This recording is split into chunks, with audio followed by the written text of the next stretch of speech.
إن الحمد لله نحمده ونستعينه ونستغفره ونعوذ بالله من شرور أنفسنا ومن سيئات أعمالنا من يهده الله فلا مضل له ومن يضلل فلا هادي له أشهد أن لا إله إلا الله وحده لا شريك له وأشهد أن محمدا عبده ورسوله أما بعد فإن أصدق الحديث كتاب الله وخير الهدي هدي محمد صلى الله عليه وسلم وشر الأمور محدثاتها وكل محدثة بدعة وكل بدعة ضلالة وكل ضلالة في النار. Falenderojmë Allahun e Madhërisëm, atij bëjmë lavd, prej tij ndihmë dhe falje kërkojmë. Kërkojmë mbrojtje dhe sret tek Allahu nga të këqijat e shpirtit ton dhe nga veprimet e këqija në punët tona. Ata që Allahu e udhëzon në rrugën e drejtë nuk ka kush që ta shpije në humbje, dhe atë që Allahu me drejtësi e lën në humbje nuk ka kush që ta udhëzoj. Dëshmoj se nuk ka të adhuruar me të drejtë përveç Allahut, i cili është një vetëm pa rival, dhe dëshmoj se Muhamedi sallallahu alaihi wasallam është rob dhe i dërguar i tij. S'ka dyshim se fjalët më të mira janë fjalët e Allahut, ndërsa udhëzimi më i mirë është udhëzimi i pejgamberit ton Muhamedit sallallahu alaihi wasallam. Gjërat e këqija të shumtura janë ato të shpikurat në fe.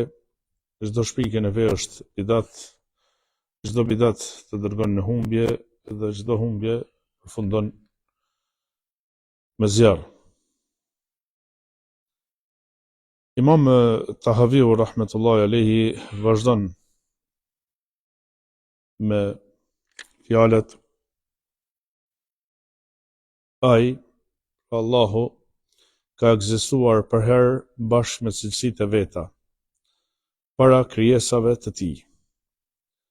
Sjellja e tyre në ekzistencë nuk i ka shtuar atij asnjë cilësi që ai se ka pasur para se të krijonte. Ashtu siç ka qenë me cilësitë e veta nga përjetësia e pa fillim, ashtu do të vazhdoj me to edhe në përjetësi e pa mbarim. Ai nuk e fitoi emrin krijues pasi krijoi krijesat dhe nuk e mori emrin filluesi pasi e filloi krijimin e tyre. Ai e ka poseduar cilësimin e zotëruesit edhe kur nuk ka pasur asnjë gjë për tu sunduar apo zotëruar, dhe ka qenë krijues edhe kur nuk kishte krijesa fare. Ashtu siç është jetëdhënës i të vdekurve, pasi u ka dhënë jetë atyre, ai meriton këtë epitet edhe para se të ringjallën ato. Në këtë mënyrë ai e meriton emrin krijues që para krijimit të tyre.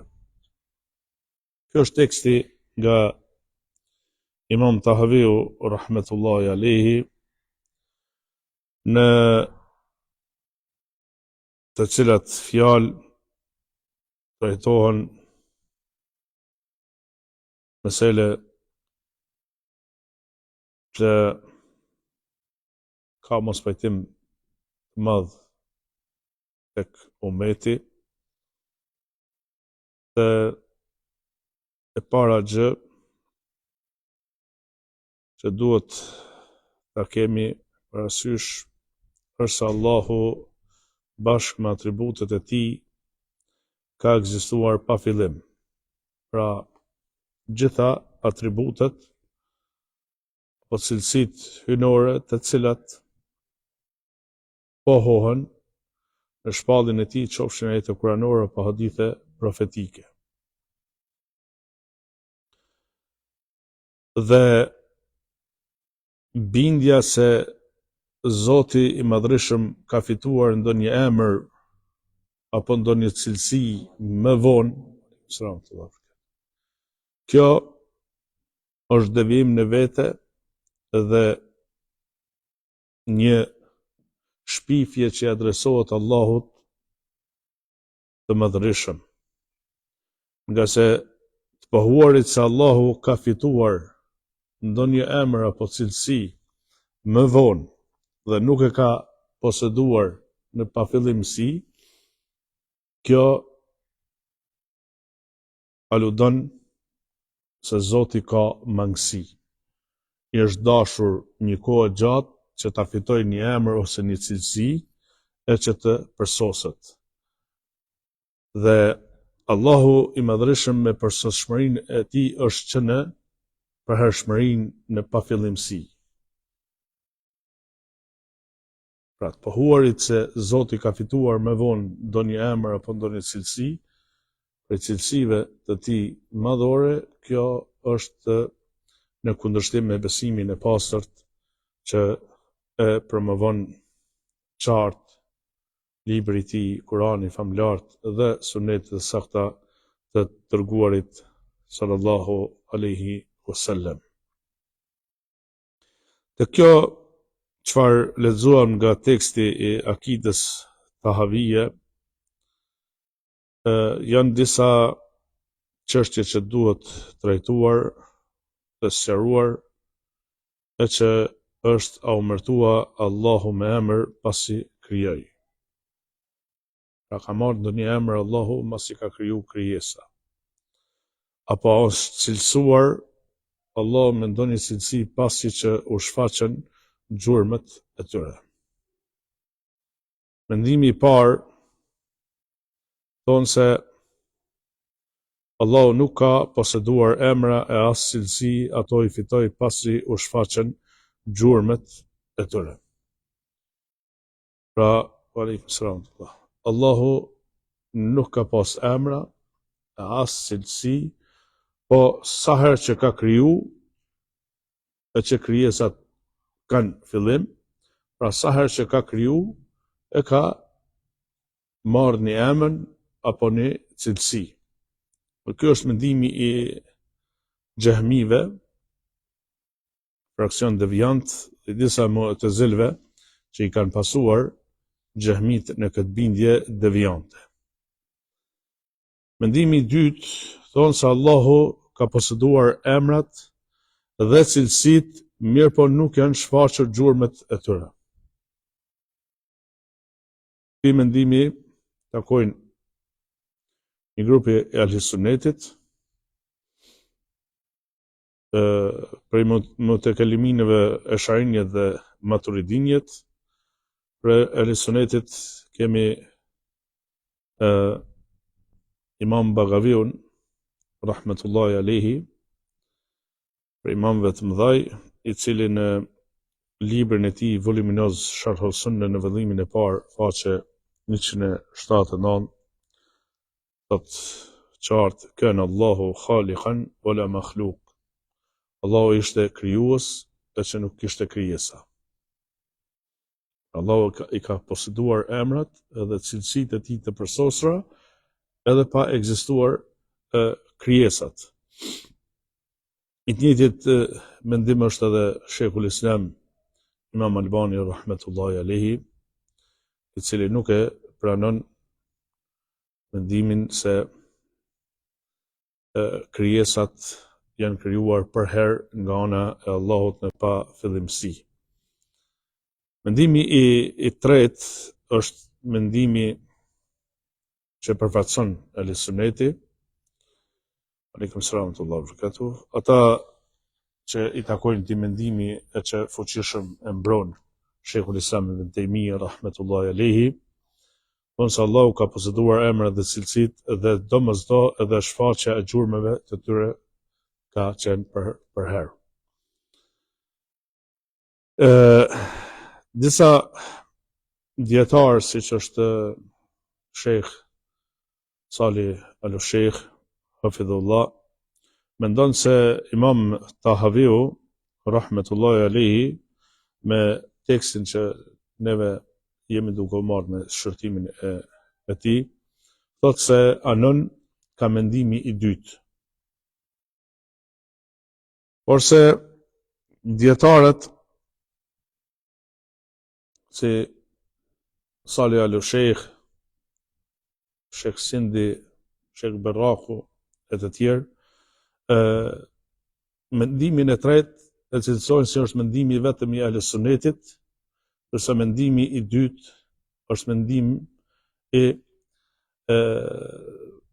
fraksioneve të bidatit që janë Esh'arinjet, Maturidinjet dhe Kulabinjet, por mendoj se kjo është e tepërt dhe nuk mund të qëndroj përderisa kemi dietar prej dietarëve të Ahlus Sunnetit, siç është Imam Baghaviu, rahmetullahi alaihi, e të tjerë edhe të bashkuarve Imam Albani, rahmetullahi alaihi, të cilët e kundërshtojnë mendimin e pjesës tjetër të Ahlus Sunnetit, që është mendimi i tretë.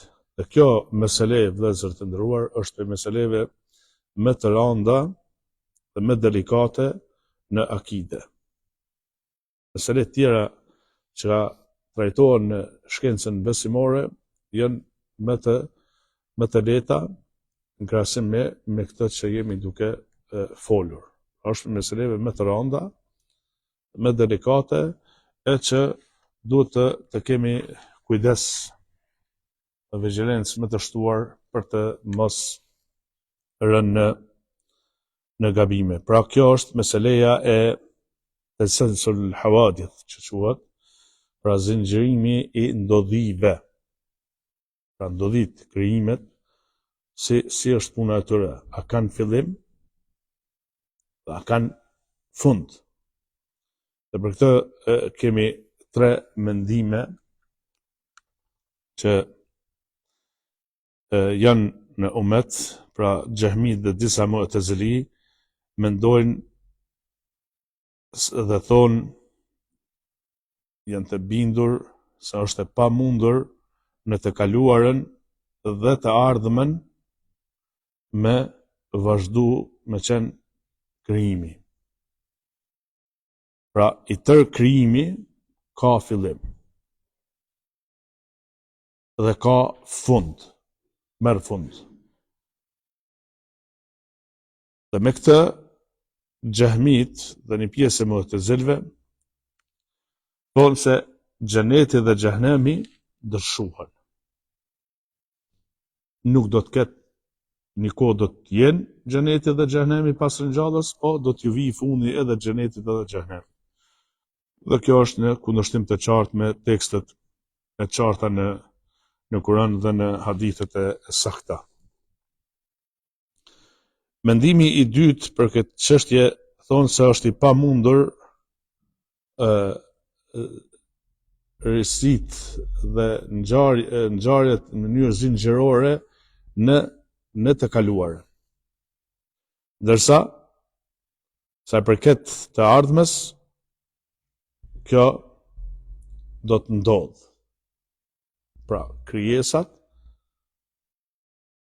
kanë fillimin e tyre, është një krijesë e para që ka krijuar Allahu Azza wa Jall dhe pastaj ka filluar me krijesa të tjera, dhe prej krijesave ka që do të qëndrojnë përgjithmonë, siç është xheneti dhe xhehenemi. Dhe çfarë ka në to? Këti mendimi, pra i qëndrojnë Imam Baghaviu, Imam Albani, rahmetullahi alaihi, Esh'arinjet dhe Maturidinit, pra një pjesë e Ahlus Sunnetit, është mendim prej mendimeve të Ahlus Sunnetit, po këtu pajtohen me këtë grup të Ahlus Sunnetit edhe Esh'arinjet dhe Maturidinjet. Mendimi i tretë pohohet zinxhirizmi i ndodhive në të kaluarën dhe në të ardhmen. Pra Allahu, sipas këtij mendimi që është prej Ahlus Sunnetit, e që fuqishëm e mbron Sheikhul Islam Ibn Taymija rahmetullahi alaihi, është sa çdo krijesë e ka fillimin. Por sa Allahu Azza wa Jall në pafillimsi ka krijuar. Pra Allahu, kur i thuhet ai është krijuesi, edhe në veprim, pra ai ka krijuar në pafillimsi. Çdo herë ka qenë duke krijuar. Ama çdo krijesë e ka fillimin. Kështu, domethënë, është ky mendim që e përfaqëson Sheikhul Islam ibn Taymija. Pra edhe në fund, në të ardhmen, nuk do të ketë fund krijimi i Allahut Azza wa Jalla. Allahu çdo herë do të krijojë. Dhe për këtë, padrejtisht e kanë akuzuar Sheikhul Islam ibn Taymijen grupet prej Esh'arinive, Maturidinive, se është pra prej tyre, se është pa besimtar Sheikhul Islam ibn Taymija, se ka thonë një fjalë që kanë thonë filozofat. Në realitet, filozofat e thonë ndryshe, jo që ka thonë Sheikhul Islam ibn Taymija rahmetullahi alayhi. Filozofat thonë se materia, krijesa nuk ka fillim, është e pa fillim. Krijesa nuk ka fillim, është e pa fillim. E që kjo është kufër. Këto ka kundërshtuar Sheikhul Islam ibn Taymija. Dhe ata që mendojnë sikur Sheikhul Islam ibn Taymija. Por se Sheikhul Islam ibn Taymija ka thonë se Allahu çdo herë ka kriju, e pa fillimsi, e që çdo krijesë e veçantë që potencohet, çka mendon për Arshin, po Arshi e ka fillimin. Lapsi e ka fillimin kur të mërtohen krijesat. Ama Allahu çdo herë ka krijuar. E që çdo krijesë e ka fillimin. Dërsa filozofat tonë, krijimi se krijim, materia është e pa fillim. Dhe kjo është kufër. Prandaj, duke mos ditë me bë dallimin mes asaj që e thonë një pjesë e Sunetit për zinxhirizmin e ndodhive në të kaluarën, dhe mes asaj çfarë kanë thënë ateistat prej filozofëve, kanë menduar se edhe Sheikhul Islami mendon sikur filozofët e që kjo është sikur nata me ditën. Që dallohet qartë çfarë ka konkluzuar, çfarë ka dhënë konceptet të qarta Sheikhul Islam ibn Taymija në këtë mesele, dhe atë çfarë kanë thënë filozofët pabesimtar. Duke mos ditë me bë dallimin e këtë çfarë ka sqaruar Sheikhul Islam ibn Taymija në librat e tij në lidhje me këtë mesele, pra ata edhe e kanë akuzuar me kufër dhe që ka dalë prej fesë. Një padrejtësi që i kanë bërë personalitetet të ndritur të Sheikhul Islam ibn Taymijës. Ajo që mund të cilësohet si gabim prej disa dietarë bashkëkohor që nuk e cilësojnë si fjalë prej fjalëve të Ehlis Sunnetit, ato çfarë mendon Imam Baghaviu dhe Imam Albani rahmetullahi alayhi, e që këtë mendim e cilësojnë prej mendimeve të mutekelimineve, është ajo që ka diskutuar, sqaruar Hafidh ibn Kathir rahmetullahi alayhi në librin El Bidaya wan Nihaya, ku në vëllimin e parë, në pjesën e parë të vëllimit të parë, para se të hyjë në trajtimin dhe sqarimin e historisë së pejgamberëve, e diskuton çështjen e krijimit, fillimit të krijimit. Dhe i përmend aty thënjet e dietarëve për krijesën e parë, se kush është krijesa e parë. Dhe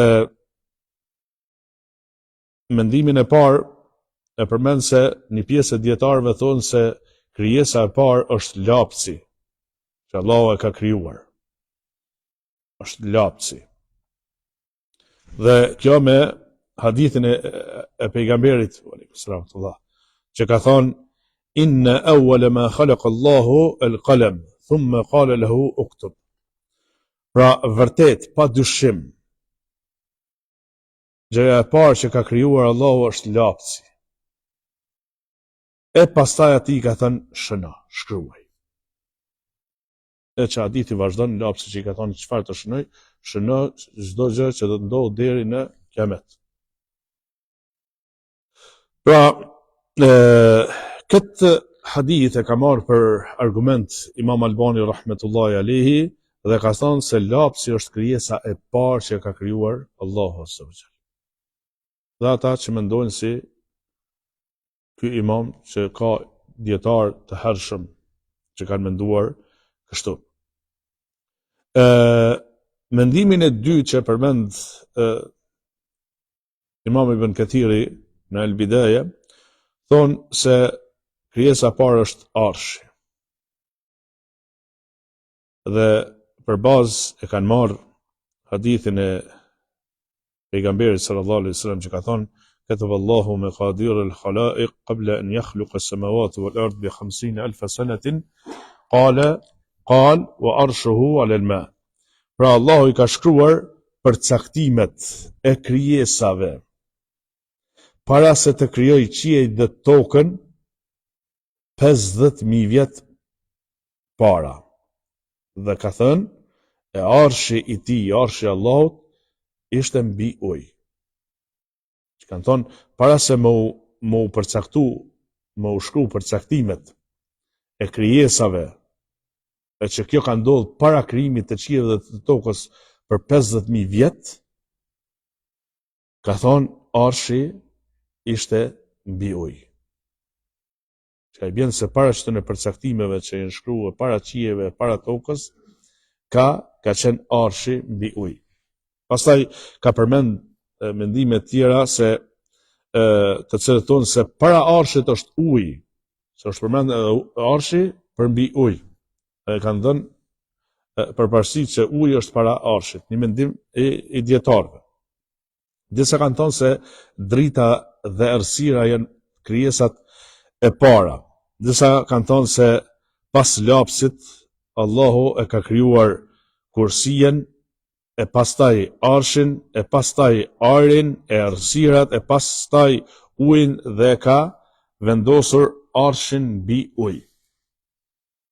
Pra e japin lapsin edhe këtu e japin renditjen se çfarë është krijuar pas lapsit. Mund dalte hadithi që flet për krijimin e lapsit, disa kanë thonë se nuk është për qëllim këtu se të jepet kuptimi i tekstit të hadithit se vërtet çështja e parë që ka krijuar Allahu është lapsi, por kuptimi është se në start kur Allahu e krijoi lapsin, i tha shkruaj, dhe jo që e ka cilësuar si krijesë të parë.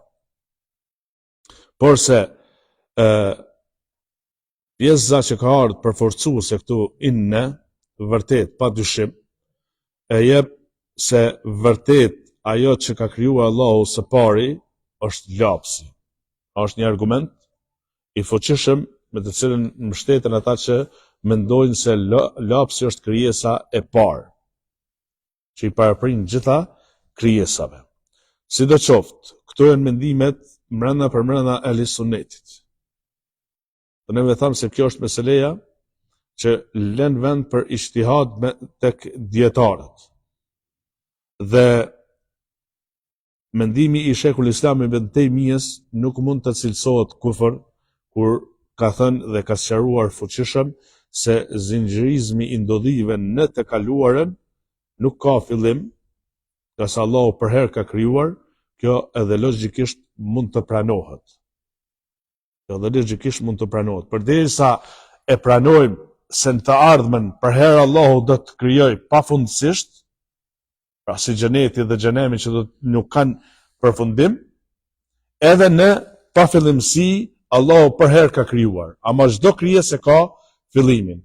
Po edhe nëse dikush bindet me hadithin e pejgamberit sallallahu alajhi wasallam dhe e merr në mënyrë tekstuale se vërtet lapsi është krijesa e parë, duke filluar nga gjuma e pejgamberit me lidhjen përforcuese vërtet, pra pa dyshim lapsi është krijesa e parë, atëherë domethënë kjo varet prej atyre që i lexojnë këto mendime të dietarëve të ehlis sunetit edhe që edhe pasojnë atë mendim. Dhe kjo nuk duhet me qenë një prej gjërave që me shkaktu përçamje mbrenda për mbrenda ehlis sunetit, por duhet të jetë si mesele e mundimit intelektual nga ana që është bërë prej dietarëve të ehlis sunetit. Dhe nuk duhet të jetë shkak për përçarje mes safave të ehlis sunetit. Kaq person të vëllezër të nderuar, lutë Zotin e Madhërisëm na bëj për atyre që pasojmë rrugën e drejtë dhe i largohemi e devijimeve. Lutë Zotin Madhërisëm të mëshirojë të vdekurit tanë, të shërojë të smundit tanë, wa akhiru dawana alhamdulillahi rabbil alamin.